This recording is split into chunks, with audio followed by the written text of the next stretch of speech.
I'm a general we are being recorded, just so you know.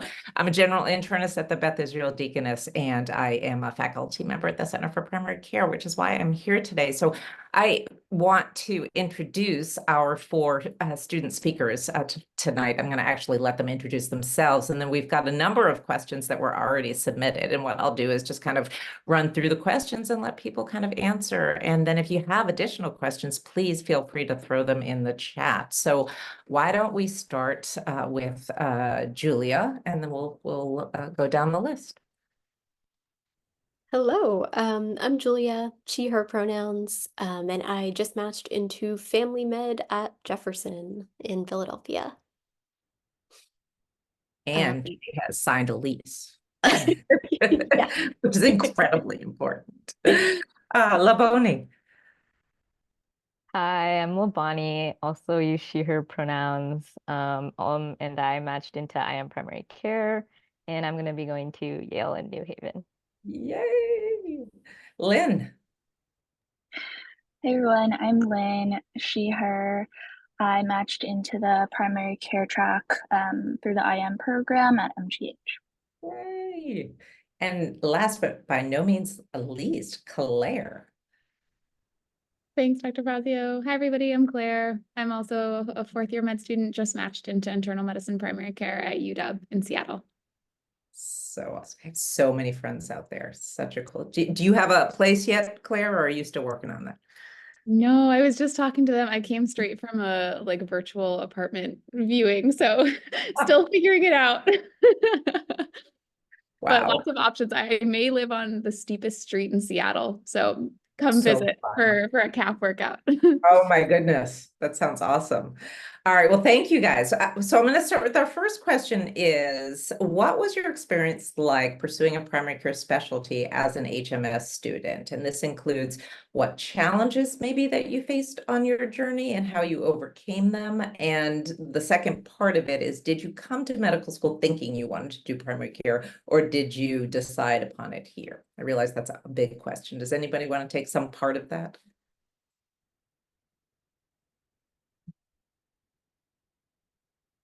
I can start. So I think I came in thinking I wanted to do like maybe peds primary care, but like was still in like the primary care realm. And I actually, along with Lynn and Claire, did opted into the CHA like PCE, which doesn't necessarily have to be for primary care, but I think a lot of people who end up doing it like really are interested in outpatient medicine and maybe have a more community-centered focus, which is a lot of primary care people. And then I think like some of the challenges I faced were, I think, being a student at HMS and like having all like access to all these specialty hospitals, like there is a lot of pressure to specialize. And I think that there are definitely fewer people like thinking about primary care, and that was, I think, finding peers who were like-minded, I think was a little bit more rare. And yeah, I think having that CHA community was actually really nice. And then, through doing electives in primary care, like kind of found more people. And I think the Center for Primary Care has tried to like reach out and do a lot of like advising sessions for us that you can opt into in your third and fourth year. And I guess you could still participate earlier on as well. But those were, I think, helpful in trying to like learn more about the field. Super. Thank you, Labani. Anyone else? What was your experience like? And if you had to do it again, or if you were talking to somebody who's just starting out or maybe a year below you, what would you tell them? What advice? I can take this. I had like a slightly different experience in that I did know that I was interested in primary care going in, whether that was like internal med or even like the primary care element of OBGYN. And I did opt into the CHA lottery, but did not end up going there. So I was at Brigham. Um, So in that sense, I would agree that it was a little bit hard to find that community among students. But FCC, PCC were both really helpful in terms of getting connected with mentors. Um, so I do kind of feel like that support was very much available through faculty, which was great. And then things like meeting other students through the Family Med interest group, and really making use of like alumni contact information also was super, super helpful throughout the application process. And honestly, if there was anything that I maybe would have done differently, it would be reaching out to people sooner. Like maybe even while I was still in the process of deciding if I 100% wanted to do family or not. Tell us why, Julia. Yeah, I felt like yeah, the alumni who I spoke to were just very like-minded. And I felt like it was helpful to talk to someone who had made this decision like specifically after having been at HMS and like knowing the culture at HMS. And hearing about how their like initial interests in primary care kind of were maintained both throughout their time here and after was kind of like reassuring and validating. Well, that sounds great. That's a really, really good piece of advice because I think we don't often, even as advisors, talk to students about reaching out to alumni. It's such good advice. Something I might add to that is I think I didn't quite realize the range of primary care careers that were out there when I first started HMS. I came in, knowing that it was of interest, and I did CHA as well.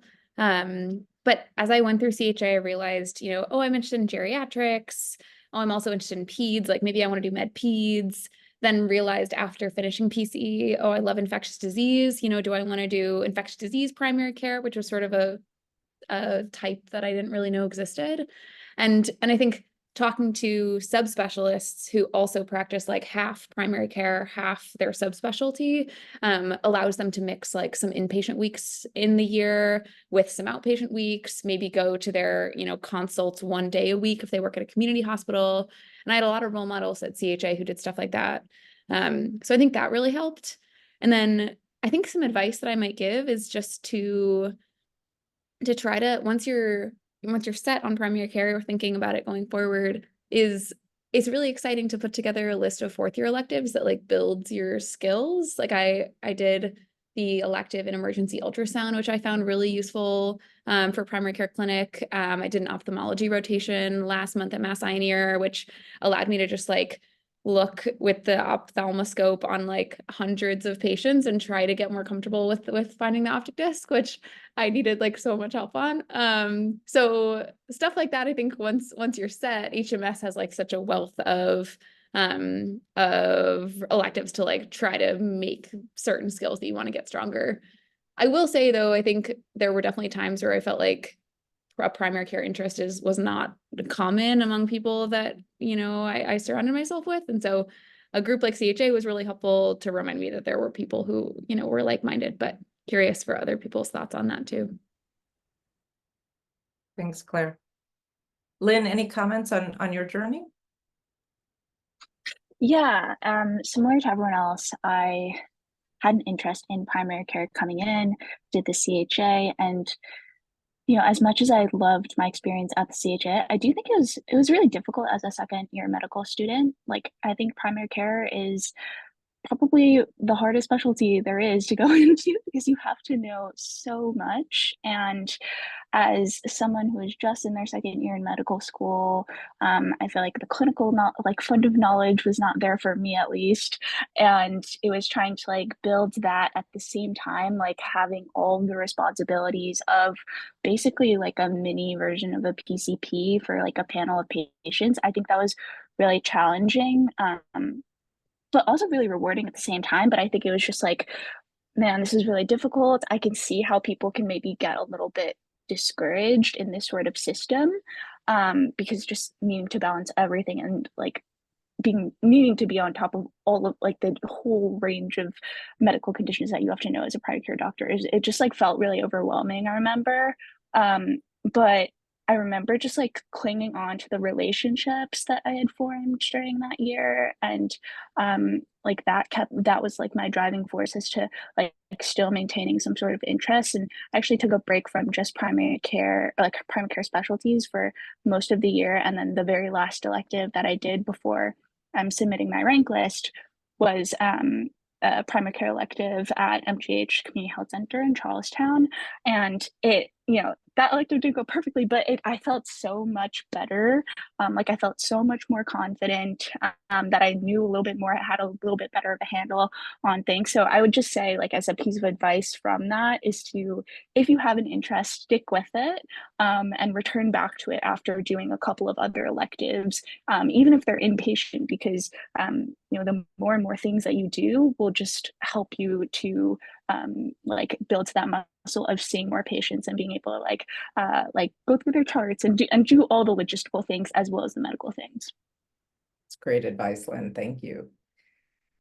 Some of you addressed this, but the next question that I have is, how did you find mentors for primary care at HMS? I'm hearing a little bit about, certainly if you were at CHA, there was homegrown sort of mentorship, but FCC and PCC certainly did that, I think, for many as well. Outside of that, other ways that you did, or any different ways among you?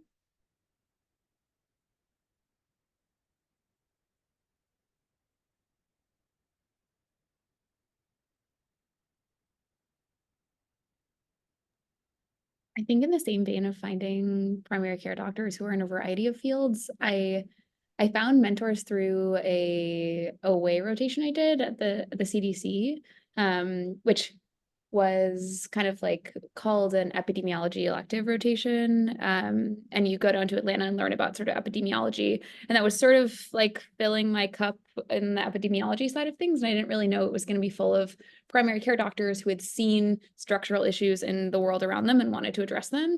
And so I think when I was there, I was sort of surprised and delighted to find so many people who were working like 1 day of primary care a week and then 4 days of like epidemiology research rooted in the primary care that they were sort of providing. So I think rotations like that, even though they might not be billed as primary care, can also connect you with really amazing people who then you can sort of track their CV and see how they got to where they are. That's a really great point. I think sometimes what we consider or conceptualize as primary care is way too narrow for what really the possibilities are out there. Such a good point. How did you guys decide which programs to apply to, and what differentiates various primary care programs in your mind, having just gone through this process of interviewing? How do you know what you want?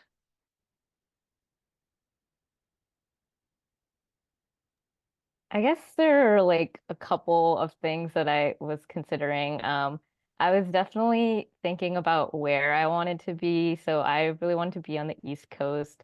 Probably, I was thinking either like Northeast or the South, which is where I'm from. Um, so I feel like that kind of narrowed it down, and like you get to like signal different regions. So that's kind of helpful in like telling programs where you're interested in. And then specifically for IM primary care, I think that like I think all the programs have like a categorical track and then a primary care track, and like looking at those differences. And one thing that I wanted was like I wanted more ambulatory time than the categorical people. And that's not something that everyone wants. Like some people want like the same amount of inpatient time as like categorical people. So that's something to look at. Another thing that I was thinking about was like how much like community engagement they like incorporate into their curriculum. That was something important to me. And then if you have any like specific interests, like I don't know, I'm interested in like addiction medicine. I'm interested in working with unhoused populations. So I was really looking for that as well. And then I guess like one thing I'll say is like I think there's some tracks that are maybe more of like an interest group type of vibe, and then there are some tracks that are like really like tracks, and like they really try to like give you a lot of like didactics and like extra support. And it kind of just depends on like how much of like primary care specific knowledge you really want to gain from a track, I think. Awesome. Thank you. Things Other- I would, oh, sorry, things I would add for family medicine. A couple of like buckets of things to think about. Are opposed programs versus unopposed programs. So opposed programs are programs in which you would be working alongside other residents in different specialties as you're rotating through those specialties. Whereas unopposed programs are programs in which family medicine residents are the only residents in the hospital. So when you're on different like specialty rotations, you are the resident functionally in that specialty and you're working directly with an attending. So that kind of correlates a little bit with geography in that a lot of the more rural programs tend to be unopposed. It's a little bit less common to find in urban programs, but it doesn't always shake out 100% like that. And honestly, I applied to both types and had a lot of like preconceived notions about what that would look like that really did change when I interviewed. So I think it can be helpful even if you think you might be leaning in a certain way, to apply more broadly. Super helpful. The program that you matched in, how does it operate? It is an opposed program. So there will be other residents there. Awesome. Something Others? to add on to that was just something that I wanted was like a true 3 hospital system. UW has, we work at the VA. We also work at Harborview, which is a big public hospital that I've never really had the chance to work in at HMS. We're not really connected to a hospital like that. And then UW Medical Center, which is more of like a private tertiary quaternary care center, like the ones that we rotate at HMS. I felt like each of those was going to be really important as I trained in primary care. So I was looking for a place like that, and to just echo Labani too, like a place that was explicitly socially justice oriented was important to me, and then that I got that same vibe when I was there for the interview day too. Awesome. Can I jump in with a follow-up question quickly? Is that okay? Yes, absolutely. Going back to the 3 hospital system, I guess playing this out a little bit, what do you think you would have lost if you didn't have the 3 hospital system? And then the follow-up question of, are your clinic sites then at all 3? Like, do you see different types of primary care patients at the 3 different types of hospital? Yeah. I thought about this a lot because there were a couple programs like OHSU, for example, that are like just VA and academic medical center. And I thought about like, what would I lose if I didn't have the big public hospital or if I didn't have the VA? To answer the second part of your question, yes, we rotate through all 3 sites in an ambulatory clinic setting too. So that'll be that. And I think we can kind of preference, like, I'm interested in HIV medicine, geriatric medicine. I think a lot of that will be at Harborview, which is the big public hospital, but probably kind of a mix. And then I think in terms of what we might miss, I think, I had never really rotated at a VA or at a public hospital. And I think uniquely having worked mostly at academic medical centers meant that the patient population that we see is quite distinct. And I think that the people that might be drawn to work at these 3 different places will be quite different as well. I think like broadly speaking, the sort of way that well, I guess there's some drawbacks to it, like given that we have to onboard at 3 different hospitals and you have to sort of adjust to 3 different settings all at once. But I think seeing the way that healthcare could be provided at like a very well-resourced clinic like the Roosevelt Clinic through the UW Medical Center, where like clinics run smooth and you're done, last patient is at 3 p.m. and as opposed to some clinics at Harborview, which are housed out of like hotels that were converted into housing, considered like, I don't know, they call them, they're just clinics that were like built out of necessity. So I think different providers are attracted to those places. The rhythm of clinic is different in those places. And that felt important in a way that like I think will probably maybe make more sense once I'm there. Thanks, Claire. Great question. A follow-up question for you guys, and I know that this is something that medical students ask every year. Were there programs that didn't have primary care tracks, or even those who did, where you sort of thought I could get a pretty good primary care education in this track? Like, how did you think about those categorical programs? Were they completely off your list for those who did internal medicine primary care? Or did some of them really feel like you could get decent training? And how do you know?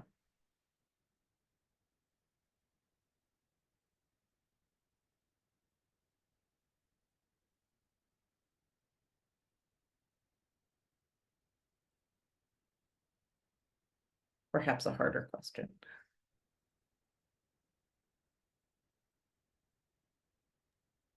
Did anyone consider? Yeah, go ahead. Just something that I thought about was like, because at the beginning, I was like, maybe I don't want to go to a program that has a primary care track. Like maybe I would want the program to just be the program director is a primary care doctor, like at the BI.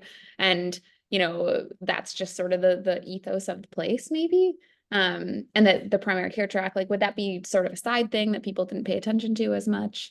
But I think it became clear that primary care track was like a real investment by the institution in creating this experience, and these continuity clinics in a way that was really rigorous and usually involved like didactics and everything too. There are of course places like CHA that don't have a primary care track but are like explicitly primary care programs. And maybe there are others. I don't know if other people apply to places like that, but that and maybe GW and OHSU and maybe U Chicago were some that I applied to that didn't explicitly have primary care tracks at the beginning, but you could either enter into those like second year, or they like had some way that they were like clearly showing a commitment to primary care. No, that's very helpful. It's very unique to the institution, I think. The next question that was submitted was, how did you differentiate yourself from other primary care candidates from other more primary care focused schools? HMS does not traditionally have that reputation. Was that something that you felt like you needed to do, and how did you do that, if so?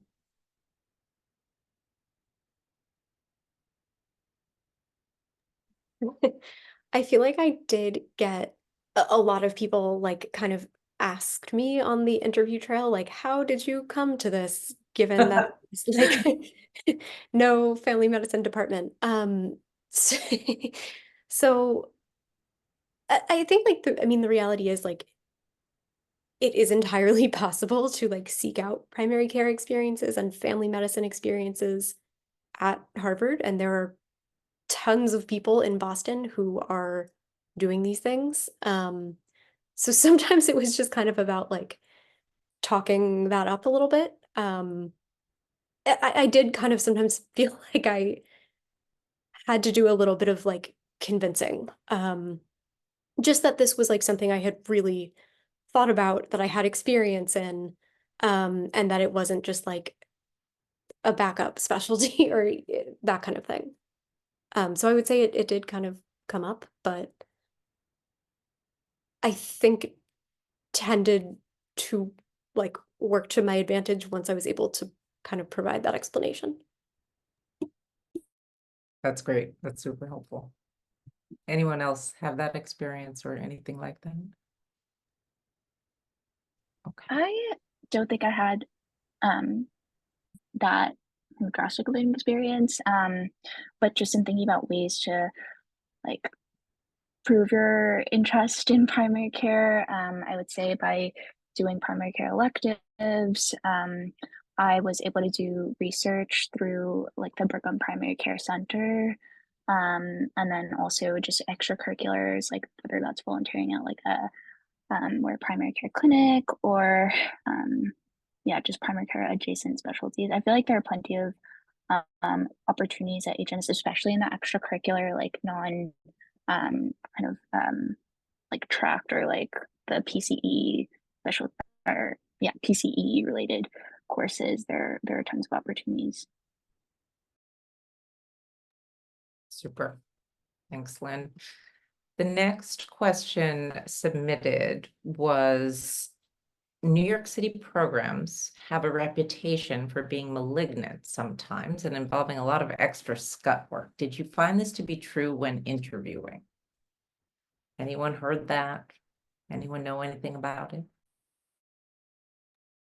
Okay, so I have a friend who goes to NYU medical school, so I think like it helps to talk to her a little bit about the programs. And so she like rotates at like Tisch and Bellevue and like the VA as well. And I think she did say that like there is a little bit more scout work, but like the a lot of like the things that people say I think are a little bit overblown. Like you don't like always have to get your labs. It's just like if you need like a stat blood draw, you have to do that. But like I think like a lot of times you have to do that anyways here and like I think that like you have to do things like manage your own heparin, which I guess we don't really have to do here, but so I think like you do have to do a little bit more, but it's not like as bad as people are saying in like the major academic centers.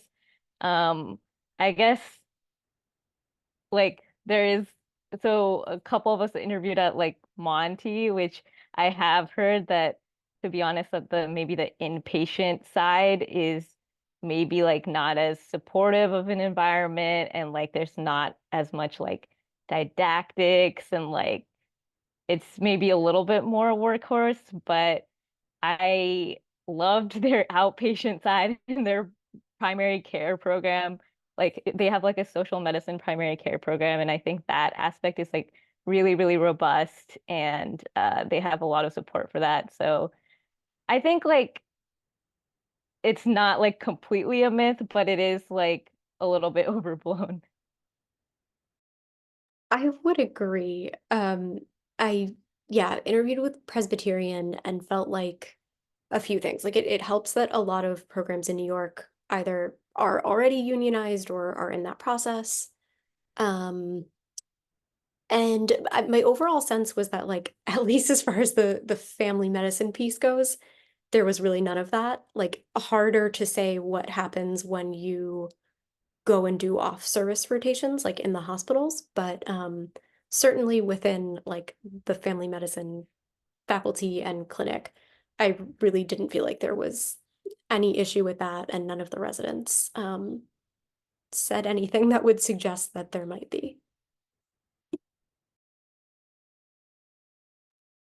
Thank you, guys. I think it's very hospital specific. If you talk to residents at Boston University Medical Center, they're probably doing a lot more Scott, quote unquote, than many of the residents at the HMS affiliated hospitals. Although it goes both ways, right? I think you could sort of look at that as like, I need to be here for an educational experience and not to do that, which I think is valid. But on the flip side of it is really learning how to do some of the things that become critically important to you when you don't have somebody else there, right? And I think there's a little of both, but every environment is unique, and in a city you will always find a couple of places that are less resourced for that sort of thing.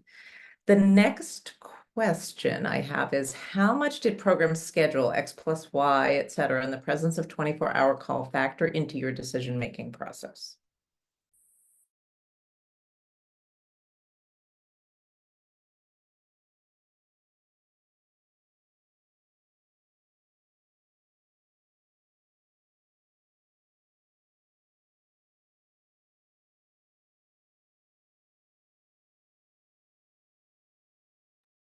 I think for me, like honestly, like not that much. I feel like we heard, I don't know about you guys, but on the interview trail, I heard a lot of propaganda both ways. So like I feel like whatever program you match at, you'll end up thinking that's like the best one. And that's fine. I think like X plus Y, maybe you have a little bit more like foreseeable knowledge of when your weekends are, but I feel like a lot of times it's fine. Like you'll be fine either way. And, like people adjust, and I don't know that it was a huge consideration for me at least. Yeah, I feel similarly. I think I went in thinking that like X plus Y was like the way to go. And it did seem really great, but at the same time, like there were folks who were in traditional programs who were like, when you're out in the real world as an attending, you're not gonna have like an X plus Y schedule, and this really helps to prepare you. And so it was just, I guess maybe in a perfect world, like having an X plus Y during training would have been nice, but it was not it was not a factor that was weighted so much that it would actually change any of my like rank, like the order of my rank list at all. I totally agree, Lynn. I feel like as long as you can get a sense that this program values continuity of care somehow, like that's kind of what I was looking for. Whether it is like a week a month that you're spending on outpatient, or, at least you're checking back in with your primary care panel periodically throughout inpatient blocks. I know the Brigham primary care program has like a long, one of the primary care tracks has like a long block. BI primary care has like a year long or 6 month long block.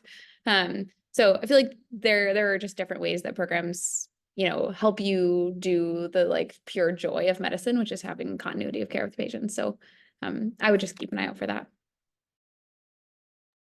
That is a great point.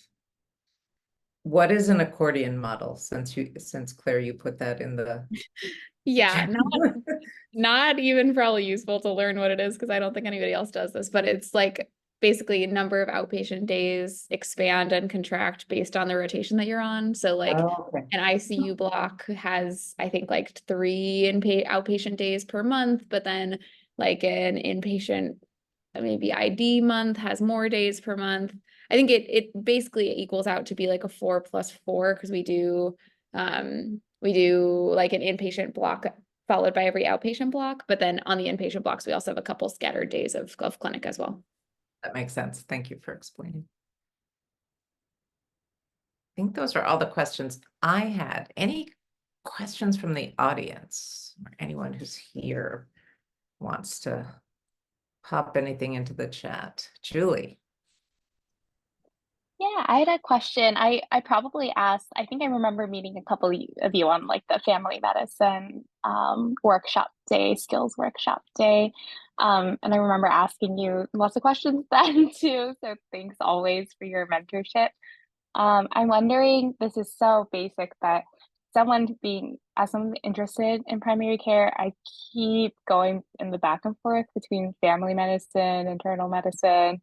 I'm sure you guys get asked this a lot, but just wondering for you, like how you made the decisions that you made, and if you could just go through like also when you came to that decision, and what that was like. Yeah.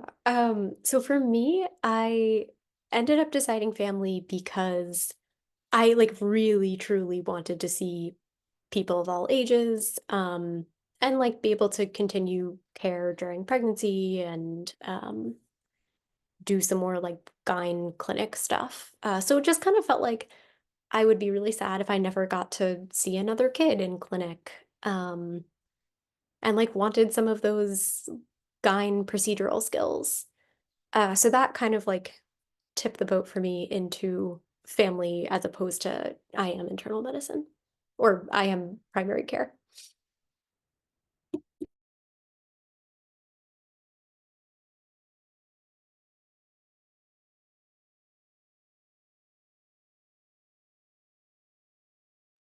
I think for me, part of my thinking about peds was just like trying to determine if I liked peds or if I just wanted kids in my life.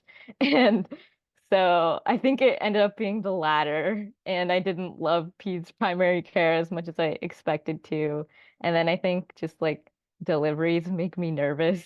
And I just like I was stressed out by the possibility. I love doing prenatal care, but like when I was in like the birthing room, I was like, oh my God, I can't do this. So it was kind of process of elimination, like just thinking about the populations that family med serves. And then I was just like, okay, I don't really want to do that. Actually, I don't really want to do that. And then I was kind of just left with adults. And I was like, okay, I guess I'll do IM primary care.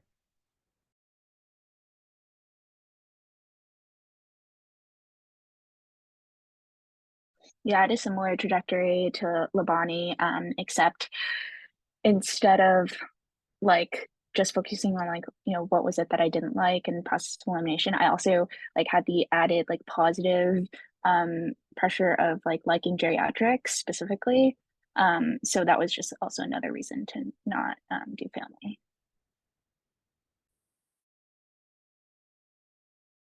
Yeah, part of me felt like doing IM primary care was a way to sort of delay a decision again.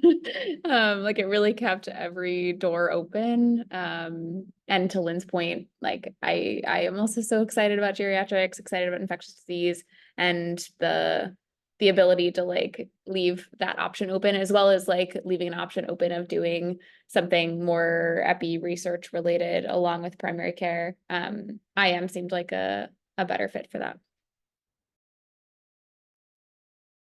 Thanks, guys. I'm channeling my inner Kathy and Aaron when I say that I know a number of family medicine docs who have gone on to do gerontology fellowships. I don't know, Aaron or Kathy, if you want to just comment on that last point, because I think not everybody knows about the opportunities.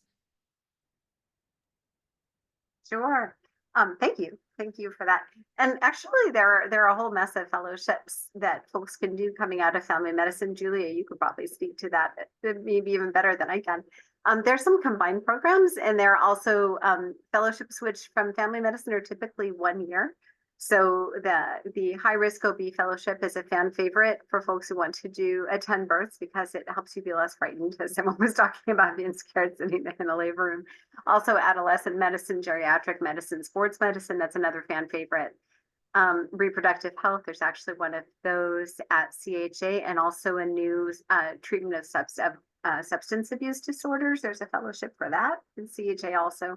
There are many, many more. And if anybody wants to know about them, reach out to me or Aaron or probably Juliet. Awesome. Thanks, Kathy. Any other questions from the group? Yeah, I had one. I was curious. I know all four of you quite well. Are there programs that you guys apply to that you feel like HMS students don't usually apply to that really surprised you or exciting to you? That like you would recommend for someone who's like getting ready for the cycle? Yeah, both in family med and IM primary care. So yes, I feel like there's a little bit of a trend that I've noticed. Like a lot of the HMS grads who have gone into family have kind of like stayed within the large academic center program. Like not everyone, but I think it does kind of lean that way.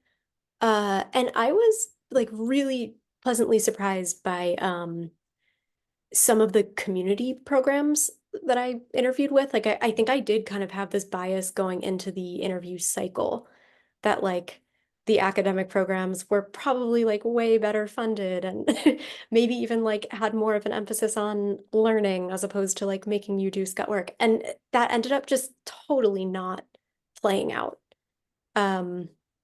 Like specifically some of the programs that were really exciting to me were Lawrence in Massachusetts. There were a few programs in Maine, Maine Dartmouth, Central Maine Medical Center. Very, very cool stuff happening there. And not really like very closely affiliated with any large university.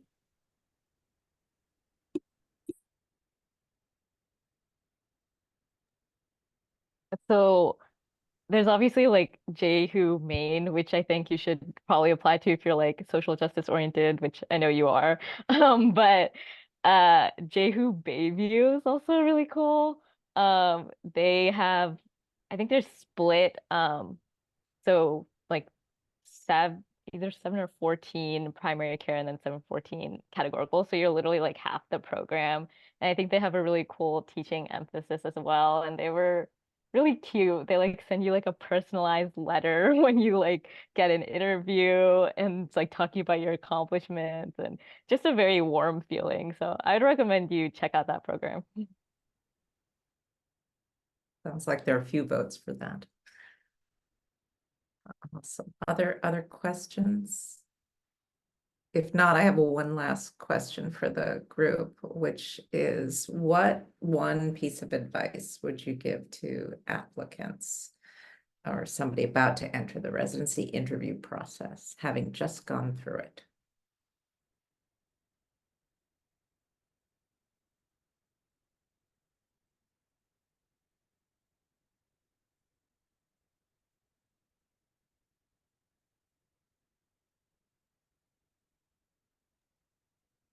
This is more practical advice and stuff you'll hear multiple times. But definitely just have like 5 clinical scenarios where either there was like a difficult patient interaction, one about working teamwork, just common scenarios, and think of situations that could fit them, and then just practice over and over again, telling that scenario in a way that is thorough yet concise and not kind of like windy. And I feel like, yeah, just doing that will probably like best prepare you for any interview that you have. That's great advice. And you have to practice it enough so it sounds very conversational. Like one just came to mind. Everybody does that. Other pieces of advice.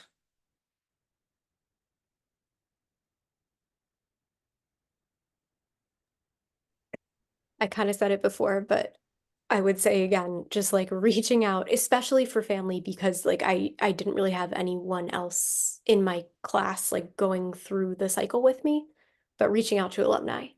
Um, it was so nice to be able to like really like debrief with someone who had just gone through this recently, who had like interviewed at many of the places that I had interviewed at, and could kind of like help help me sort out some of the things that like might actually really matter and might just like seem like they matter from the position that I'm in right now, but like once you're a year or two into residency, maybe aren't gonna make or break things. Super good advice. A question came in for Claire. What was it like applying to West Coast programs from HMS? Yeah, thanks. I'm happy to talk about this offline. I don't want to take too much time, but definitely I think present some unique challenges if you're intending on leaving the Harvard system, which I think can have like a huge magnetic draw. And I definitely like second guessed myself a lot when I thought about sort of the ease of staying within this program and within this like hospital system. So I had many reasons for wanting to leave. Practically, I think it meant a lot of work on the front end, making sure that these programs knew that I was genuinely interested. My family is from Chicago, so I also didn't have like an obvious family connection to the Pacific Northwest, which I think would have helped. That being said, I think I leaned heavily on my letter writers to sort of help with this, would like run things past them, try to sort of seek out letter writers that had trained at these places. So then, on the like while I was sort of applying, and then on the off chance that I didn't get an interview invite or something, I would have someone to be like, hey, she's like legitimately interested in this program. I think ultimately I didn't need to do that because I had emailed the program director in advance of applying. I also had like signaled the region and signaled the schools in sort of Chicago and in the Pacific Northwest that I was interested in. And then there was U Chicago, I didn't get an interview and then had to sort of reach out to them specifically and say like, hey, I'm like literally was born here. Like, can you please give me an interview? And I'm like genuinely interested in this program. But I think a lot of schools like care a lot about their yields and whatnot. And so it can be tricky if they think, you know, HMS people haven't come here in the past. So those things, there are a couple other like, you know, practical things I would mention. So feel free to email me. I can put my email in the chat if people are interested in leaving the HMS world. Thanks, Claire. That is very helpful. Any last questions or last comments from our panelists?